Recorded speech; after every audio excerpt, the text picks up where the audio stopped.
Yeah, it's well, first of all, thank you everybody for being here today. This is going to be a special season and one that's highlighted by a lot of great players and people. And I really believe that this could be the best team Colombia's ever seen. And, every day is just really important to us right now. We're on a very long journey and trying to make every day count, get better every day, but also try to get to understand each other better, right? We got a lot of new faces. We have 5 newcomers, but we also have quite a lot of experience returning, which is very exciting. And I'm really looking forward to getting after it next week. It's hard to believe it's here. So yeah, thank you. Absolutely. I don't know if it's motivation or more just excitement and gratitude for them and the leadership that they had here. So many of them. Perry Page, she's played with Caitlin and Abby, right? Riley obviously played with Abby last year, but just they're very involved in our community and our sisterhood here still. Like even this past weekend, we had a number of our alums that they've all played with and not played with come back to campus, and that in itself is just showing up is really really critical for this family, and I think our alums do that exceptionally well. And of course, to be represented on the biggest stage possible in the W and then beyond, playing professionally. We have 6 players currently playing in Europe, which is very special. So I would just say that more than anything, it's exciting for us. I think it shows you can do the best and have the best of both worlds at a very high level here at Columbia.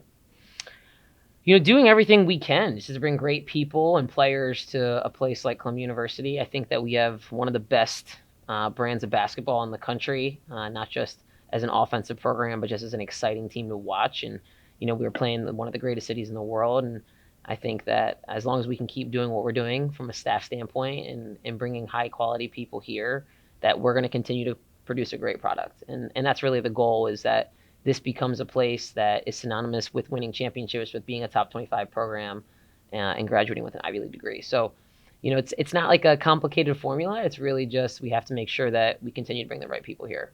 Yeah, gosh, I mean the in terms of our program and what we've been able to build over the last 8 seasons, it's like the ultimate form of delayed gratification, like we talk a lot about with our team. Just you don't know when you're going to feel it, and then when you get to those moments and you're like, wow, like this is it. It just goes to show you what it was worth, why every day was worth it. And that's something that I'm excited about, that we've done here at Columbia. Is we've done it the right way. We've done it with integrity. We've also done it over times of people's careers. Like we stick with our players and really help them become 4-year players here and have great programs, and great careers beyond Columbia as well. So I think we do it the right way, and that's what I'm most proud of, from my staff all the way down to our managers. And then in terms of just the excitement that like the Liberty has brought, and being in New York City, and the Knicks gaining momentum and starting to have great buzz around their program. This is what New York City is about. Basketball and New York are synonymous, right? This is the mecca of basketball here. So to be the college program in Manhattan representing that is a really special thing that we do not take lightly, and we want to do right by the city for that. Yeah. Well, the one thing that is important is having like-minded people. We talk a lot about getting all the right people on the same boat, rowing in the same direction, and that doesn't just happen like that. That's a lot of hours and planning, and also intentionality just with what we're doing. But the beauty of New York and the beauty of a place like Columbia University, with Barnard as our sister school and the consortium, is that we can get people from all over the world to come to this amazing place and do hard things together. And that's what we look for. We want to look for people that want to do hard things together. And that's a hard thing to find out in the recruiting process, but that's why we really try to get to know these potential student athletes as much as possible early. And then I feel like so great about where we are culturally as a program, that I know these people are going to do the dirty work and make sure that those teammates catch up quickly. And that's when you have great culture, is that it's being bred within the program, right? There's not just a buy-in and a belief in what you're doing. There's legitimate accountability and player-to-player accountability, which is what we have now in our program. Yeah, yeah. It's funny, in the United States too. Like you can look. I have 2 players from 2 different places. One's from Pittsburgh, Pennsylvania, that played in the WPIAL League, and we have one from Long Island, and that also played in Florida. Like even places like that play differently. Like New York to Pennsylvania to Florida. Like those are very different styles of basketball. So just like Europe, who is a little bit more not as individual skill focused, but more conceptual focused. It's just different that way, right? So to me, I look at it very similarly recruiting across different states in the United States.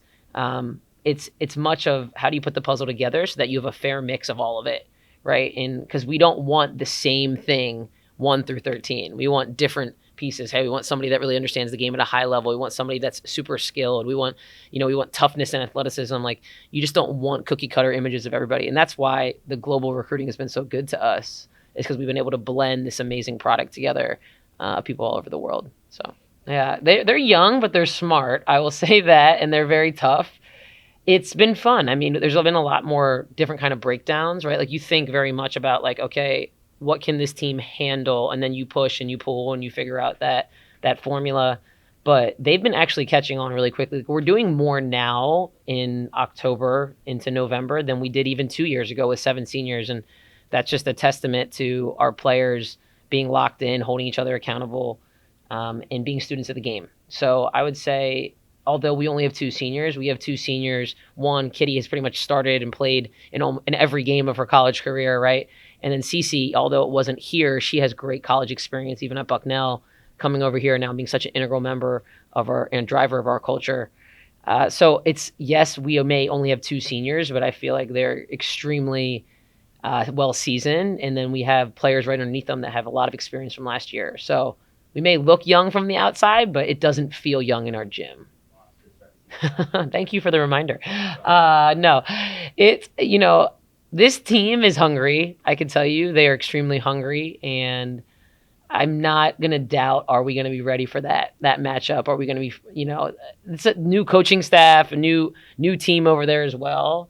I think they're going to see it as an ability to avenge that loss, but we're just going to be ready for whatever's thrown at us, but stay true to our identity. So that's more what we're focused on right now, is just like, let's do what we have to do and make sure we take care of that. Every year, we take a lot of pride, my staff and us, and, we call it like our separation season, those summer months, right? I really believe that individuals and ultimately the program, right, get better between the months of April through August. But where you get better as a team is when you're together, right? September through April, right? Or September through March. And so in those months, those off-season months, we've just taken a lot of pride in, like, the mental and emotional development aspect as well. But also being a student of the game, like, I watch a lot of basketball. I do a lot of studying about leadership on my own and just, like, what we need to do with this group. We try to just, like, zoom out and really think about those things, because you don't get to do that when you're in the weeds of the season.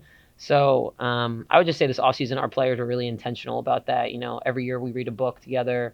And I thought this summer's book was really applicable, with a lot of great resources and tools for them. But they all were on their own journeys this year as well. And it's just great to see people come back more prepared, more ready for what's ahead, because we do have a lot of people returning from last year. It happens fast, right? It's to be an at-large, not mentally prepared for making the tournament, and to turn around and have to play 2 days later. That was unique in itself. I think you just have to be ready for whatever at that moment, and how you prepare yourself is by how you do things every day, right? Now, going and winning it outright, knowing where you are ahead, you have a little bit of a time to take a deep breath and relax. And I would say it was really hard to predict that was going to happen, but that's what March is. It's March Madness, right? For a reason. So, one thing I will say is, I don't think we played well in our first 4 game, unfortunately. And it was what it was, but for us to just keep the emotions maybe a little bit more at bay, even through that 48 hours from losing at home to getting selected to going, I felt like we flipped the switch when we got there.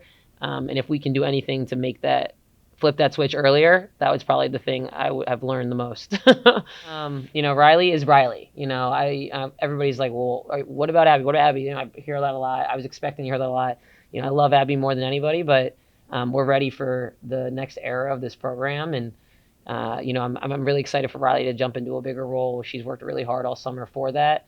And I'm excited to see what she does. I think we're all excited to see what she does this year. Physically, I would say she looks much different. She's worked really hard this summer just to get stronger and more ready to handle the intensity and the pace. And I would just say an overall sense of confidence in herself, which has been really fun to watch. Is she's not fazed by, I think, little things that maybe last year every freshman goes through this transition. But, for her last year, just to get out of her head a little bit more, just play the game, see it as it is. acting very mature on the basketball court, which has been great. Yeah. Well, I would say just there's probably more settling. We have one new coach. I feel like we've had a lot of turnover in our league recently, and that's obviously a good and a bad thing, right? But Dartmouth is now going to have a little bit more of an identity. Brown has an identity now in the league, right? They have a style of play that they play. I think last year Mike really came on strong towards the second half. He's a great coach in our league. His players, although he graduated Jordan Obi, he has some great guards that are emerging in his program. So I think we're just going to see a year of maturity, from last season, where there's some stars that have obviously graduated that played in our league. But I'm excited just to see how people do and challenge themselves in the non-conference. I think that's something that we're going to see more of maybe this year that we haven't seen in the past, because I really do think that shows you what you're going to be made of when January, February, March roll around. So that's the thing I would say early on that I'm looking forward to seeing across the league. Mm-hmm. You talking about me and personally? Oh, wow. Yeah. I'm a big, as much as we all like to fall into our routines, I'm like consciously trying to break my routine a lot. And I think that helps me just be ready for whatever is thrown at me. But I would say like sticking to my routine in the chaos is also part of what helps you in the season that's very long. So, just making sure that I stick to the things I said I was going to do this year, which we all do that heading into a season. So, getting up at the right time, making sure I'm going through my morning things that I need to accomplish and take care of so I can be the best person, best coach I can be for these young people every day. And then I would just say being adaptable to that. Like, I don't think there's a one way you can do anything. I think there's a lot of different ways. So being open and listening to learn, I think that's really critical at any moment, whether that's watching a game on TV or listening to a podcast or reading a book for 10 minutes at night. So just trying to make sure that I'm constantly challenging myself mentally as well. Oh, wow. I'm probably not as hard-headed. I think I'm a very stubborn human.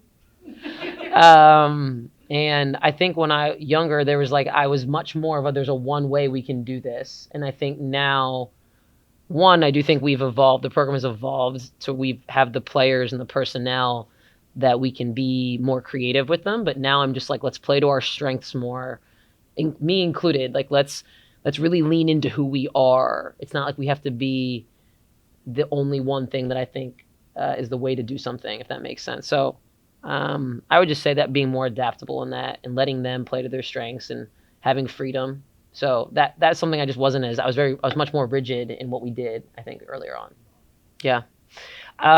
It's funny. I used to think of my job as being a basketball coach. I really did, especially when I was younger. And now I just don't think of it as I'm a basketball coach. I feel like I'm we are teachers of life. And I'd say this to them a lot, but it's how you do anything is how you do everything. And I really believe if they can remember that and be really intentional in their work or in their relationships or name anything that they're doing, they're going to understand why all of the details matter. And if you can do that, I think that you're going to set yourself up for success in the long run. And that's my greater goal, is that, we're impacting positive change and influence, and also willing to be changed by that with these people that we get to interact with every day. And, they're going to change the world. I really believe that. And they're way smarter than I was. I can also tell you that at their age. So just as much as we can, and to empower them to understand, again, how you do everything is how you do anything. I think that's really, really critical. Yeah, I mean, I would say that there's been a lot of coaching changes in the last decade in our league, which has probably made a lot of the reasons, right? You talk about Dartmouth, who's at the top, Chris Wilgus. She's obviously not there anymore. Even Courtney Banghart, who I worked for at Princeton, she's no longer the head coach at Princeton anymore. Same, KDS is no longer the coach at Harvard anymore, right? So there's been a lot of changes, and I think although there's been changes, again, that the programs that probably have the strongest foundations, I think they withstand the most change. And we were in a very different spot where we had to build that within the last 8 years to be now where we are. And I always say this is funny because people are like, oh, well, you guys were always good. And I was like, well, we weren't always good. And I think it's very funny how people forget that. But what I'm proud of is that it means that we've carried ourselves the right way, even when we were bad, for people to remember that we've always been good. So to me, that's what I'm most proud of with our program. I'm also extremely confident that us losing the Ivy League Player of the Year actually means we got better. And I can say that very confidently, and everybody will see that very soon. And I think when you look around and you see the strength of some of these other teams, they probably feel the same way internally, right? Is that because if we did what we were supposed to do, that player rubbed off on all of us and made us better. That class and the classes that came before us. So as long as you're continuing to do what you need to do and develop players and get the right people here, we all essentially get better from this past successes that we had and some of those great players that just recently graduated.